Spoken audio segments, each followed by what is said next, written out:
Bloomberg Audio Studios. Podcasts, radio, news.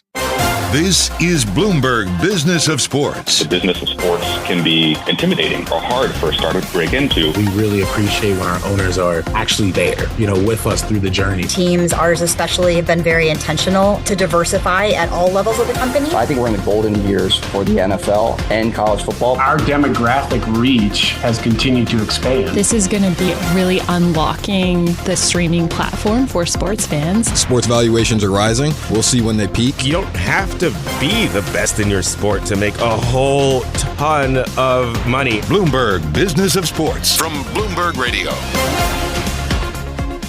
This is the Bloomberg Business of Sports show where we explore the big money issues in the world of sports. I'm Michael Barr. Scarlet will join us a little later on the program. Damian Sassower is off this week.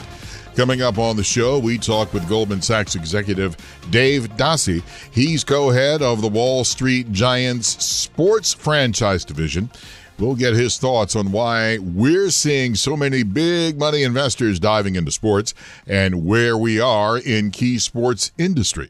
When you make the fan experience great and fans want to be there, and you start having premium experiences, differentiated experiences, different ability for individuals, families to come in off cycle, kind of touch and feel, right, the team, the product, the players, the stadium, and feel like they're part of the collective ownership of that team in that community. That's what really drives, right, the value, the psychic value of these. All that is on the way on the Bloomberg Business of Sports. But first, we dive into a couple of big stories we've been tackling lately, starting with a big development in Boston. Fresh off of winning the NBA championship, the Celtics could be up for grabs. To dive into that and more, we welcome Bloomberg News sports editor Matthew Townsend. Matt, welcome to the Bloomberg Business of Sports. Sure, happy to be here. Well, let's start with the Celtics. I guess this is the epitome of sell high. It really looks like that. The Boston Celtics had the best regular season. They cruised to a title. They have young stars and guys like Jason Tatum and Jaylen Brown. Basically, it looks, like they're going to be really good for the next few years. And all of a sudden, this announcement comes out that they are going to seek a sale of the team. Like you said, it is a good time to sell an NBA franchise or really any sports franchise because the valuations for teams have gone up so much. I did some calculations. So this ownership group bought the Celtics in 2002 for $360 million. People are saying they could go for $5.5 or $6 billion. I mean, that's a return of like 13 to 15% a year. My goodness. I mean, and remember now, teams like the Phoenix Suns, the Charlotte Hornets, Dallas Mavericks, they all went for $3 billion or more. So it's not going to be unheard of, obviously, for the Celtics to sell for that much. I mean, my goodness. There's the old saying, when do you make money on a team is when you sell it. They're going to make a fist load. Yeah, they're looking at a big payday. Like I said, they bought this team, over 20 years ago. But one of the really interesting things that came out in some of the coverage of this is that the Celtics ownership group actually said recently that they were going to lose money this year. And that's because they've spent so much on the payroll. Now, the NBA does have a salary cap, but what teams do is they can go over the cap and just pay more in taxes. It's called a luxury tax. And they do have this great team, but to get this great team, they've, spent a lot of money on payroll. They've gone over it in the luxury tax. And not only that, their future years after this year, I think they're on the hook for almost $1 billion in contracts. So you look at the moment the Celtics are in, they're looking at a potentially a sort of rough patch going forward. I mean, they might win another title or two, which would be great, but they're going to have to really deal with this debt load they have or this liabilities load they have with all these contracts. So if you're the franchise owners now, this looks like a great time to sell because one, valuations are up, and two, you're facing a lot more sort of financial risk going forward. Now, I should explain how this is structured. According to the owners, Boston Basketball Partners, they expect to sell a majority interest this year or early next year, and then the remainder closing in 2028. Now, that brings up two possibilities. One, who's going to come in, but also there's the chance of foreign money coming in this, Matt. Yeah, that's true. The NBA does allow foreign investment. We've reported a lot about the push into pro sports ownership by institutions, private equity taking stakes, other investors. Like you pointed out, some other teams have recently sold. So I don't think this should get a ton of interest, even with sort of what we laid out as their sort of financial headaches going forward. But you look at the brand. I mean, they've won the most titles. I mean, it's basically the Celtics and the Lakers and the Knicks are the most highly valued franchises, and the Warriors. So yeah, this is going to be a very interesting sale. And it's not often that like a perennial sort of storied franchise comes up for sale in pro sports. And this is one of those deals, and we always talk about it, the broadcast rights. And part of this is baked into the equation of selling this team. I think they're trying to work out a deal now with several partners, including a $76 billion deal with ESPN with the NBA. Yeah, the NBA has their media rights deal currently being negotiated. So yeah, the speculation is it could be as much as $76 billion. So this is how fans will watch the games going forward, on which networks get the games. The NBA is still very popular. It's so you would assume that that's going to lift the financial resources of each team. So that's definitely part of the play here. If you're going to buy this team, you're looking at a new deal. And I should add that Comcast and Amazon also involved in this big old deal with this big old money. Yeah, live sports. We've reported on this like nonstop. Is a very valuable asset. All the streaming networks are looking at have gotten into live sports and will become bidders on live sports going forward. Amazon probably being the most prominent with, they've gotten NFL games, they have MLB. So NBA looks like they'll be going that route as well. So yeah, that's one pro for buying the Celtics, is that they are going to be part of an NBA with a new media deal where there'll be more money coming into each team. Now, the NBA commissioner, Adam Silver, he's talking about, we could add 2 more teams to this league. You only have so many teams in the association. And yes, it would be nice to add 2 more, but whoever comes in, they're still going to pay billions of dollars. Yeah, there's been reporting that they're going to look at 2 teams. The leading candidates are Seattle, I believe, and Las Vegas. Some people have been saying that those franchises will probably sell for $4 to $5 billion. So yeah, the league also is looking potentially at overseas expansion as well at some point. There's been reporting on that.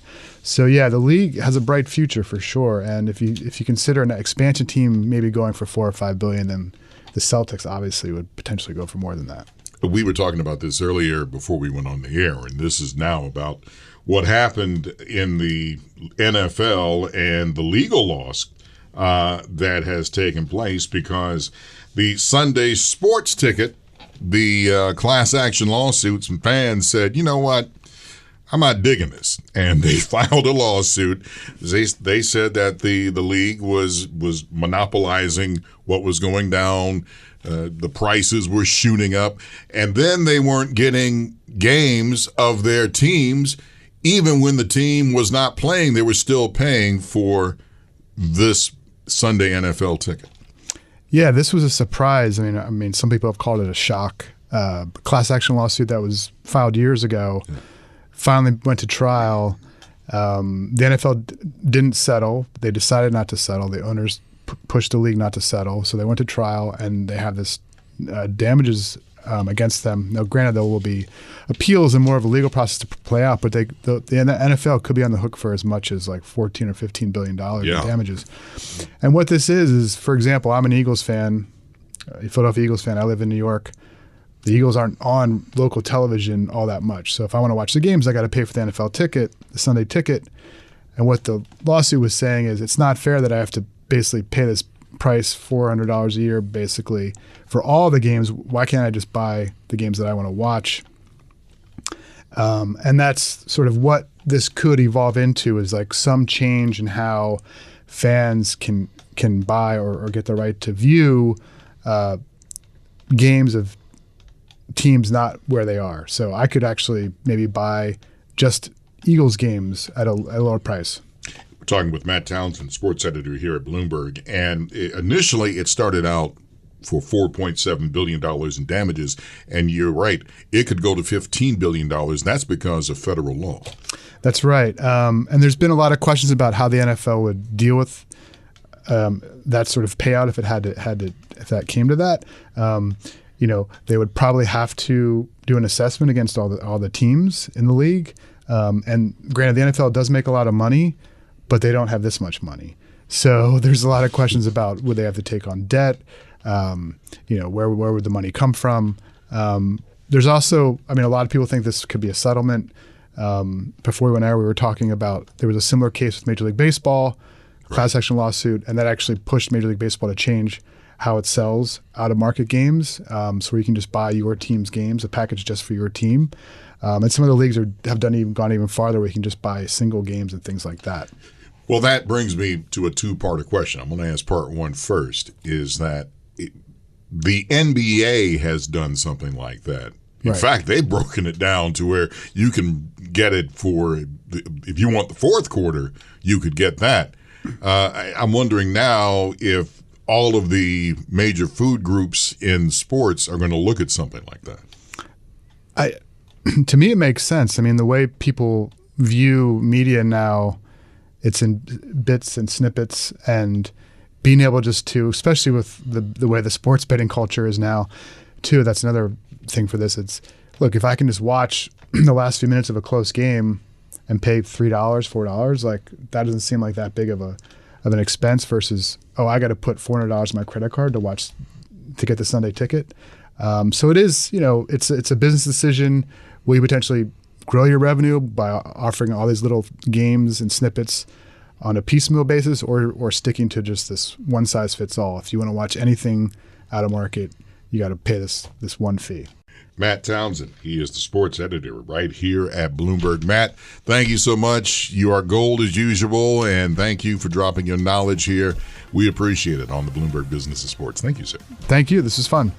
Up next, we turn to how Wall Street is leaning into the world of sports with Goldman Sachs executive Dave Dase. You're listening to the Bloomberg Business of Sports from Bloomberg Radio around the world.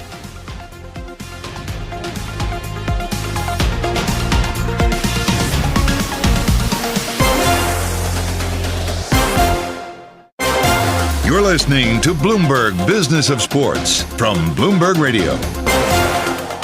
This is the Bloomberg Business of Sports show, where we explore the big money issues in the world of sports. I'm Michael Barr, along with Scarlet and special guest host, Bloomberg US sports business reporter Randall Williams. Damian Sassower will be back next week.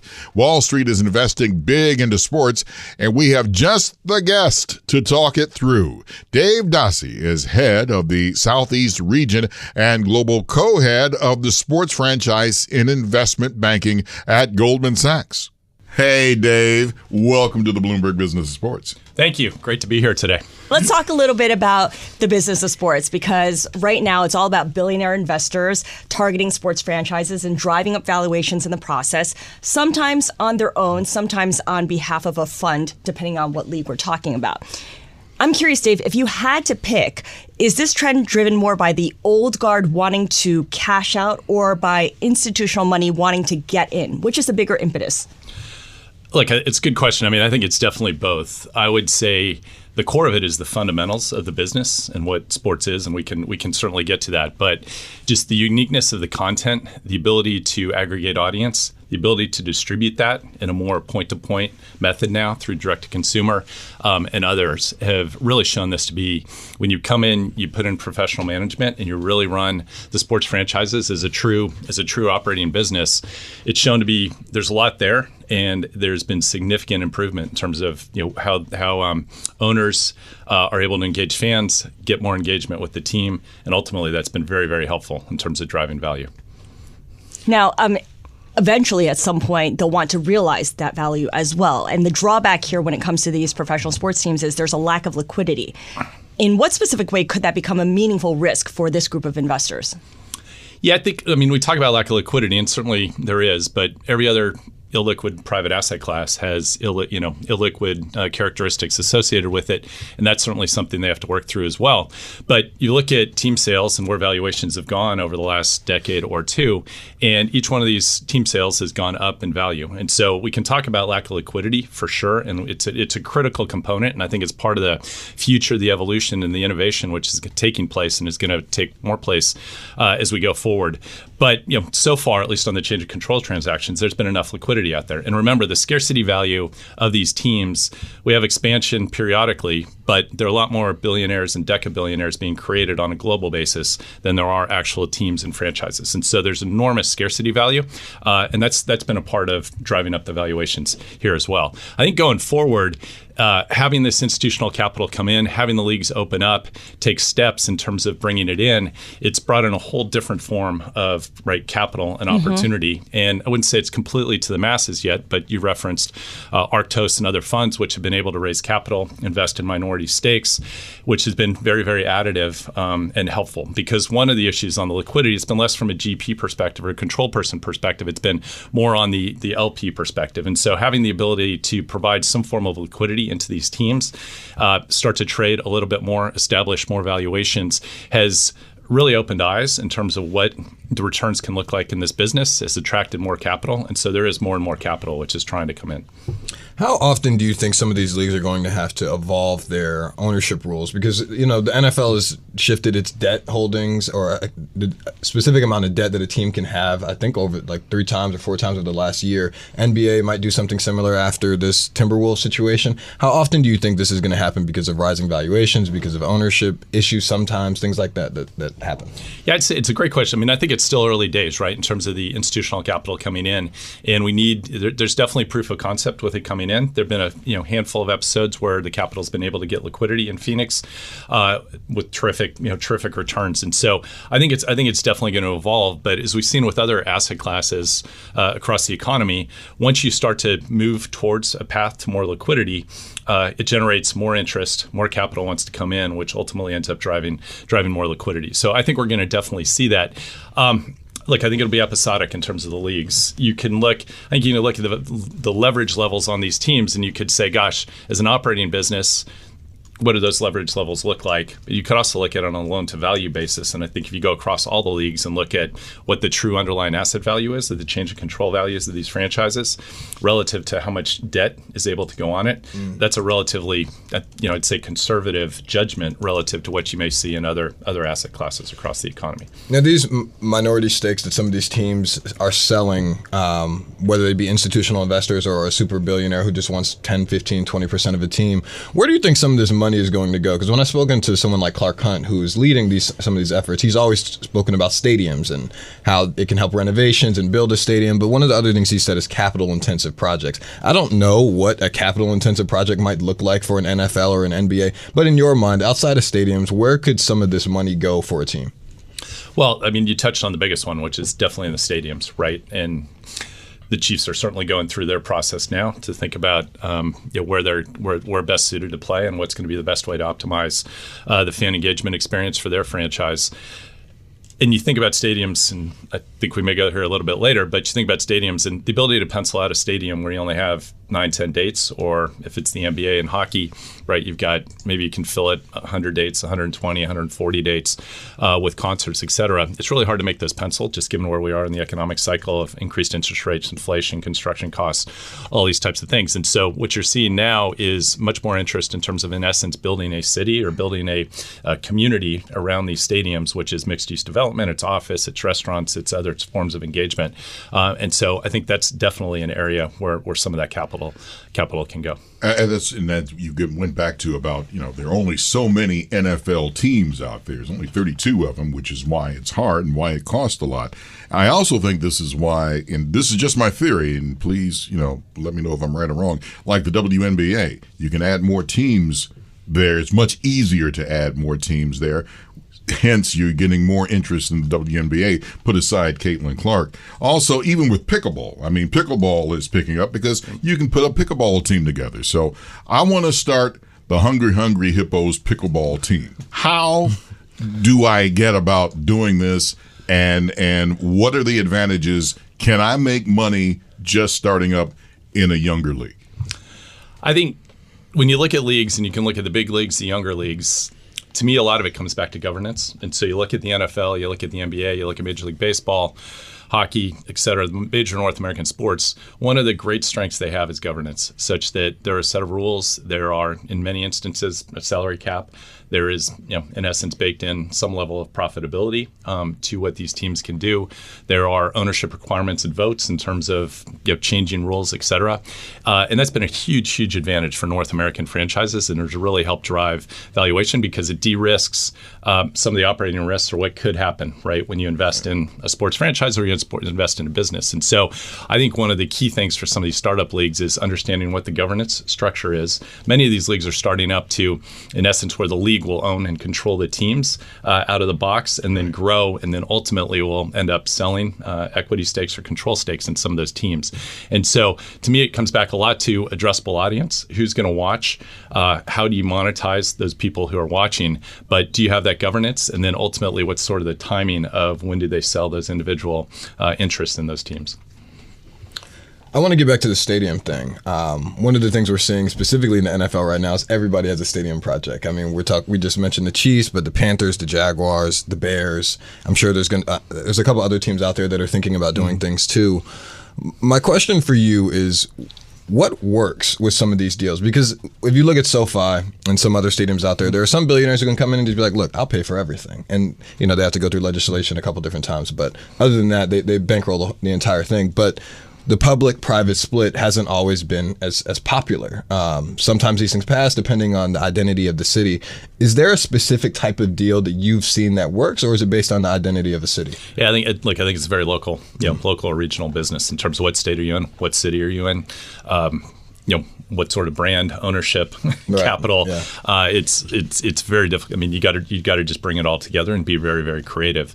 I think that the thing that absolutely is shown to work, though, is when you make the fan experience great and fans want to be there, and you start having premium experiences, differentiated experiences, different ability for individuals, families to come in off cycle, kind of touch and feel, right, the team, the product, the players, the stadium, and feel like they're part of the collective ownership of that team in that community. That's what really drives, right, the value, the psychic value of these. And look, I think it's shown having well-functioning, strong sports franchises in cities is a very strong thing from a civic perspective, but it's very, very complicated, and we're obviously in a more difficult economic environment today, certainly in many states where the public-private, there's just not that much public money, and so you got to get more creative, and so that's some of the tension again running up against some of the economic environment we're in. What's the advice you would give to owners that have struggled to get their proposals accepted by voters?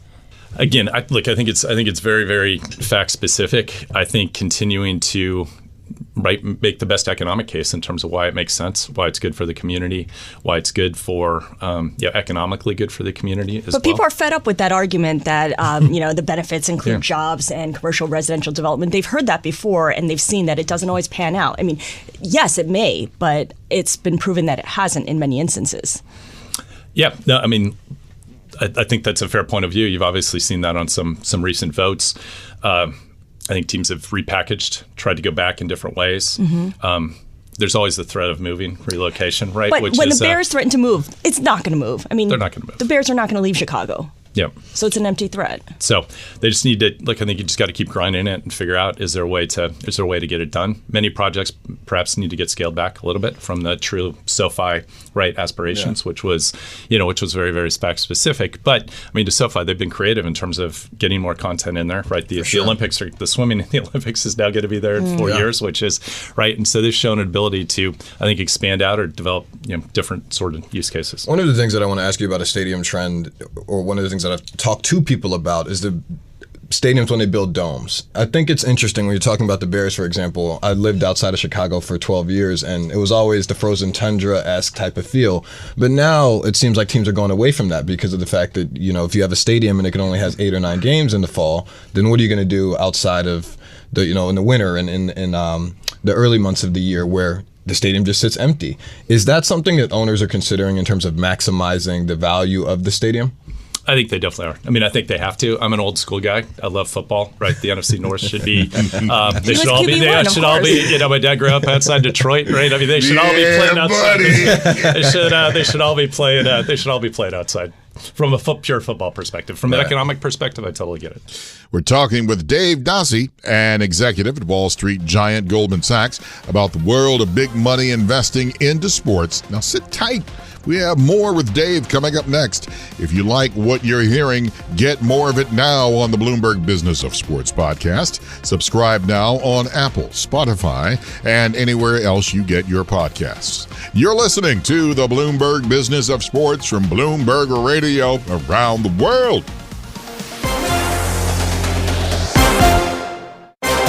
You're listening to Bloomberg Business of Sports from Bloomberg Radio. Thanks for joining us on the Bloomberg Business of Sports show, where we explore the big money issues in the world of sports. I'm Michael Barr, along with Scarlet Fu, and special guest host, Bloomberg US sports business reporter Randall Williams. We're talking with Dave Dase. He's head of the Southeast region and global co-head of the sports franchise in investment banking at Wall Street giant Goldman Sachs, about the world of big money investing in sports. Let's dive back into that conversation.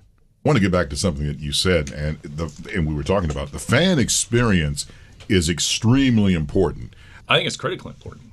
It's it's multiple dimensions. We talked about the NFL a lot. We touched on women's sports. I mean, I think part of this boom in women's sports is clearly around the fan experience. You can get close. They're starting to develop personalities and stars. There's more investment. ESPN's made significant investments. We're actually seeing these games developing personalities. We certainly saw this through the tournament. We're certainly seeing it in the WNBA today, in terms of developing some of these personalities and everything. And so I think the fan experience is critical. I think the aspirational element, especially in some of the women's sports, for so many girls and families, and being able to come, see, touch, get close, understand it, it's incredibly, incredibly powerful. I think we're even seeing it in the Olympics now, right? NBC is, a lot of their promos are on many of the women athletes, right. And I think it's incredibly, incredibly powerful. And so I think we're gonna continue to see more of this. What about the fan experience at home? When it comes to media rights, the NBA obviously still negotiating its deal. You've got familiar names like Disney and Warner Brothers Discovery, new names like Amazon and Comcast.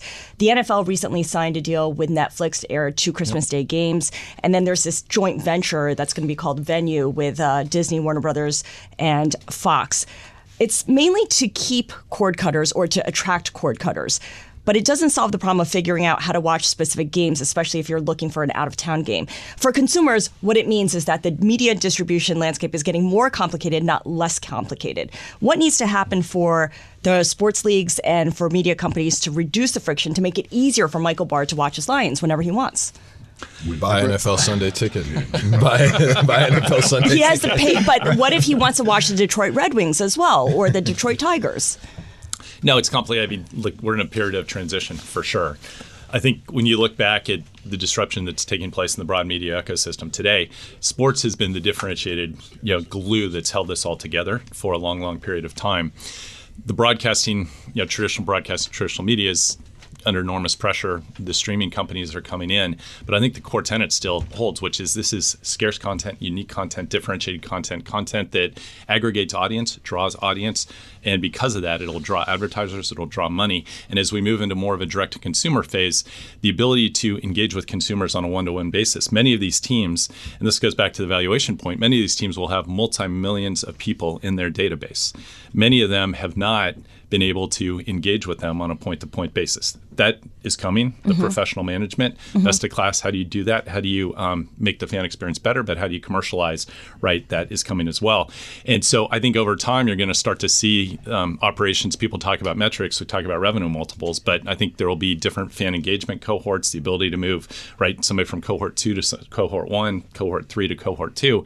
And we spend a lot of time in software businesses talking about, right, moving customers through cohorts. We spend a lot of time in consumer businesses moving customers through cohorts. And so I think the ability to think about valuation in different ways or having more metrics. And I think, again, it's rumored on the NBA deal, but you look at where the NBA deal is coming and you certainly look where the NFL deal is done. Yep. We've talked about revenue multiples forever. if that deal gets done close to where it's rumored to get done, right, these franchises are going to be enormously profitable. And so you're going to really start to talk more about, I think, cash flow metrics and free cash flow metrics, which are coming out of them. And given where the new NFL rights deal is, or not so new anymore, but given where it is, these teams, they make money, right? And so the ability to trade on more traditional metrics, I think, is definitely there. I think on the consumer side and the ability to find it, look, we're in a point of transition for sure. I think there'll be innovation. I think everybody understands it's a massive frustration for the consumer, me included. And look, it's just going to have to. It's ultimately going to have to. It's going to have to get better. And I think it'll be digital. It'll be easy, but you got to get a whole bunch of different parties with different perspectives and desires to come together and really try to figure it out. I have another question for you. I mentioned Detroit Red Wings. I'm a big hockey fan. And when you look at the big leagues, the NFL, the MLB, the NBA, they're always the top three. And then the MLS is almost leapfrogging the NHL in terms of size, in terms of valuations, in terms of even interest. What is the NHL doing wrong? Or what could it do better from where you sit? What do the franchises need to do better? What innovations do they need to add? Well, I think it's a lot of what we talked about, right? Just in terms of the fan engagement and the fan experience. I mean, it's fantastic in those markets where you have passion and the teams are doing really, really well. I mean, look at the Stanley Cup Finals, right? I mean, that was terrific, right? In terms of what that brought. Some of the NHL teams tend to be in a little bit smaller markets than the big major metro markets, and so I think that's fundamentally, for sure, an issue. But I think NHL's on a great rise. You look at the relative valuations of where values are today versus where they've been historically, and they're driving up. Certainly, a new team's coming to Salt Lake City, which I think is going to be terrific. There are a whole bunch of other markets that are trying to attract the NHL, and so I think it's on a good trajectory. There may just be a smaller aggregate number of addressable fans who have a passion for hockey than there may be for, say, global soccer at this point in time. Although at this point, hockey is a more global a more global sport than I think a lot of people give it credit for, given the players and what countries they come from. No, look, geographically, it absolutely is. All right, Dave Dase, really appreciate your joining us today. Fantastic to get your insights. We'd love to have you back. Thank you. It's been great. Dave Dase is head of the Southeast region and global co-head of the sports franchise and investment banking at Goldman Sachs. Now, if you missed any of that conversation, find it online now on the Bloomberg Business of Sports podcast. Get it on Apple, Spotify, the Bloomberg Business app, and anywhere else you get your podcast. Now we turn to another executive with a big stake in the world of sports, Eldridge Industries chairman and CEO Todd Boehly. He is owner of Chelsea FC and is on the ownership team for the LA Lakers, Sparks, and the Dodgers. He spoke with our own Sonali Basak during Bloomberg Invest in New York late last month. Here's a bit of that conversation, starting with what he sees in the future of the Dodgers after bringing in Shohei Ohtani. I think we're scratching the surface on what the Dodgers can be. I think if I had to bet, the Dodgers will be the first team to hit $1 billion of revenue. I mean, I think we've got a global franchise. We've got some superstars that have amazing appeal. We've got a team that is competitive year in and year out. Right? Every year we look at it and we roughly believe that we have somewhere between 18 and 22% chance to win the World Series. Right? So everything we can do, we're trying to figure out how do we improve the odds of winning the World Series. And I think unfortunately, if it weren't for injuries, you would be able to have a much more easy way to predict that. Injuries are just part of the game now. Right? And you have to be able to handle how you think about depth, how you think about the quality of the players, and what they can do. Obviously, one of the things that Andrew Friedman, who runs the Dodgers for us on the sports side, he really focuses on how do we find players that have the ability to play multiple different roles. Right? We want utility guys who can play infield and outfield. We want guys who can hit lefties and can hit righties. And you're trying to figure out how do you build a portfolio of 25 players. And of course, one of the things that we love about Ohtani, is he gives us a 26th player, right? When he's pitching and he's hitting, we actually have a 26-man roster. So, which is such a unique thing, right? I mean, no one's been able to do that since Babe Ruth.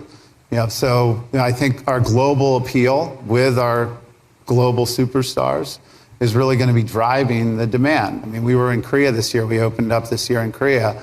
And the amount of people who were hanging around trying to just see Ohtani, it's unlike anything I've ever seen. What about Chelsea? Speaking of going global, when you got into the Chelsea Football Club, obviously that was a very big moment for an American private equity titan to be getting into European sports leagues, certainly European football, yet now Chelsea is being watched across America as well. What's the strategy? You know, there's very few brands that have the reach that Chelsea has. You know, and Chelsea is you know, you can see it and you feel it differently because it means so much to so many people. And, you know, as I tell everyone, the good news is the bad news. It means so much to so many people. So when things are going well, you know, everything is great. And when things aren't going as well, things aren't as great. You know, but obviously our commitment is to win, right? We're here to win. And, you know, I think, you know, our perspective is, you know, how do we build something that has real staying power, like we've done with the Dodgers, and putting together, you know, again, that team that, you know, is very fluid and comes together. You know, I think that's the first step. And, you know, I think putting together any team, whenever I put together any team, right, it just takes time. That's the only way to phrase it. And, you know, I think we feel very good about the pieces that we have together, the camaraderie that the players have, and what the future looks like. Where is your next big bet in sports?